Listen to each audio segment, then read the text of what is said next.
Okay, so for patients that are requesting a toxicology screen, this is separate from the toxicology screen that is completed at the hospital. So this is the urine that goes to the Illinois State Crime Lab. So for that toxicology screen, we need a separate consent form, and that is called the consent to toxicology. This form is located in the Forensic Nursing Reference Manual under the UTOX tab. So to complete this, we just put the patient's name, the date and time it was collected, and then the patient has two options, option A and option B. Option A is they're consenting to toxicology testing, so the patient's name, the name of the facility, and then they are stating that they want the urine sample sent directly to the Illinois State Crime Lab for toxicology testing. The nurse is going to sign as a witness. The second option for the patient would be option B, which would be hold toxicology evidence.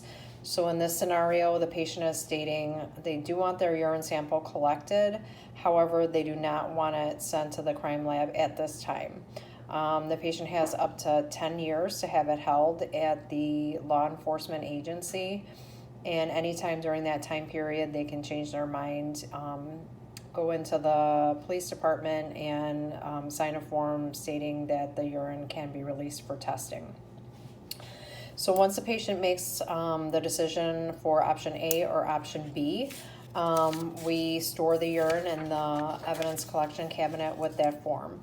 At the time that the police officer picks up the urine with the kit and any other belongings of the patient, we're going to have them sign this area here, which is the receipt of evidence for toxicology screen.